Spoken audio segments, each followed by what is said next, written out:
you doing? Welcome back to a brand new video. It's Simon down here at Oxford Golf Centre. Haven't done a long drive vlog for a while. I had a wrist injury, but I do feel like it's at 100% again. So I'm going to be hitting comp drivers again, which are basically 48, 47 inch drivers, very low lofted, very stiff shafts. But I've got a new driver to show you. One of our members, David Wilmore, used to compete in long drive, potentially might do it again, is basically loaning me his Banger Storm 5.5 driver. I'll show you the specs of it in a minute. This is something that's slightly less or more flexible, I should say, on the one that my Brute that I have at the moment. I feel like the Brute gave me the injury because it was too stiff. I kept almost hyperextending my wrist, almost like scooping at the ball, which basically was putting a lot of strain on my wrist at impact, which again I don't feel it did me any justice. So normally the easiest way to tell if something's too stiff for you is it leaks out right, and this one leaked out right a lot.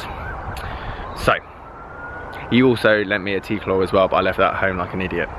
But we're going to hit this, we're going to use the tee that we got here with the GC2. I'm going to get some numbers, give you an update, hopefully be able to post some decent numbers as well, because this will be the first time that I've hit anything like this for a long time.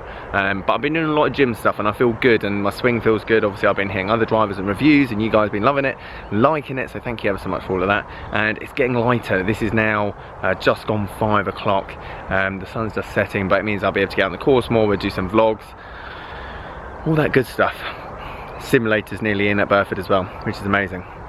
Oh yeah, and also £5 for 100 balls here at Oxford Golf Centre if you say I watched SAS Golf. Heroes. So yeah, that's what we're going to do. I'm going to give this a hit. I'm going to talk about it. Hopefully I get some decent swing. Proper warm up. I definitely warm up now. I feel a lot stiffer and a lot less flexible, just mainly because of all the gym work I've been doing, and it's important to warm up. Hugely important to warm up. So yeah, I think that's about it. Guys, thank you ever so much for watching. Leave this video a like. Yeah, that's right. Leave this video a like if you liked it. Subscribe if you're new. And yeah, let's give this bad boy a go. Hopefully we can hit my PB at 350. Haven't hit that yet in terms of carry yet. And I've got a comp potentially at the end of March, but I need to make a decision now. And the injuries put me out. So we're going to see what happens. So here it is, first session back for about 4 weeks since I got my wrist injury. It's feeling good now. Obviously I've been hitting normal drivers, standard drivers and whatnot, but this will be the first time I'm hitting a 47 inch driver, which as we all know, 2 inches makes a massive difference. And in terms of impact, the speed that I'm hitting it and the temperature, that's what kind of did it in, and my driver was too stiff. So I'll talk a bit more about that. Anyway, static stretching, I need to get more of a dynamic stretching routine. I need to speak to someone about that and get a proper, basically 45-minute dynamic stretching routine, I think, because when it comes to long drive, you have a very small window. Or I sound like I'm an expert, I'm definitely not. But from what I've learned is that you've got a very small window of performing your utmost before you're basically absolutely gassed and got nothing left in the tank. And the problem is I feel like I'm using my normal swings purely just to warm myself up, and then by the time I'm actually fully warmed up, I can go out there, I've got nothing left in the tank, which you'll see at the end here. So trying to ingrain motor program movements, trying to really shift into that right glute. Left foot comes off the ground. This probably makes no sense whatsoever, but I'm trying to recreate and see what the other guys are obviously doing, really shifting into that right arse cheek, and then driving as it comes down, standing up out of the swing and giving it the full treatment. And that's definitely what I was getting, especially with before I did my injury, and I was reaching ball speeds about 185. They were the best ones when I was literally just standing up right at impact. I was basically early extending everything and jumping off the ground. You see some of the guys literally off the ground once they hit the golf ball.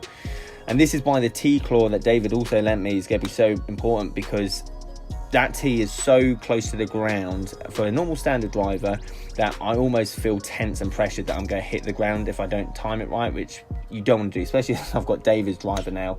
And that kind of tense and pressure means that I don't go at it full anyway. So there's a few things. So T-claw is going to be used. I'm going to be teeing it up nice 4 to 5 inches off the ground. That means that I'm never going to be hitting the ground, which means I can give it the full beans, the full treatment. And yeah.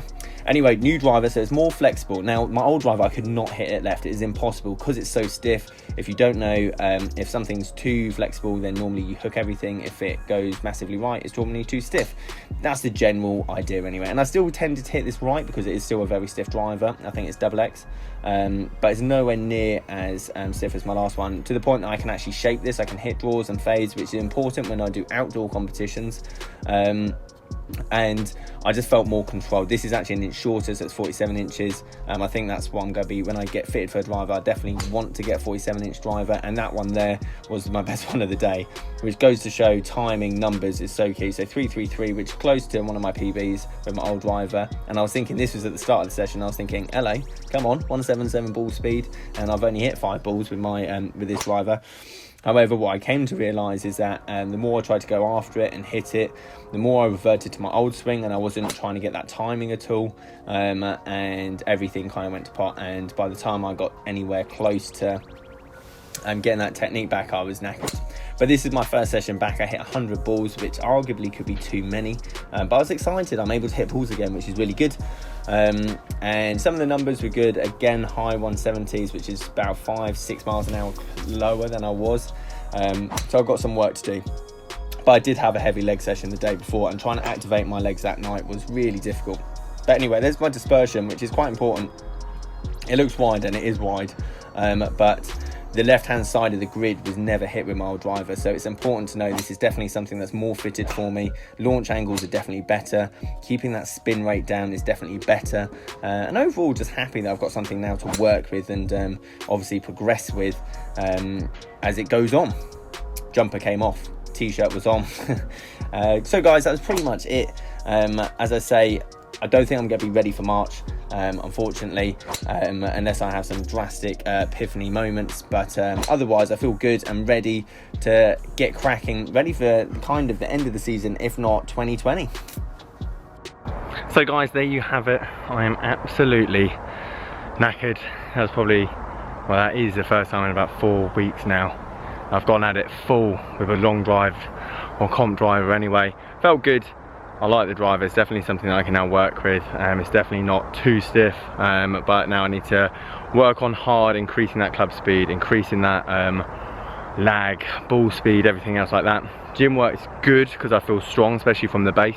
However, you can't substitute, what I've come to realise, is hitting balls, hitting drills that are using that like dissociation, X factor and everything else.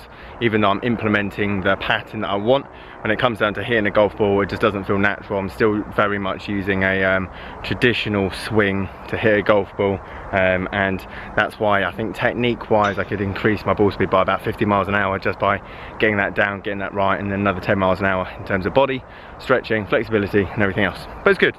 The main thing is that my wrist is working again, which is really good news. So now it's a case of let's grind, let's eat properly, let's practice properly, and we should start seeing some fast results. I'm impressed with the numbers that I was posting, but at the same time I'm behind where I thought I was going to be. Guys, thank you ever so much for watching. As always, please subscribe, leave this video a like if you liked it, and yeah, catch you guys later.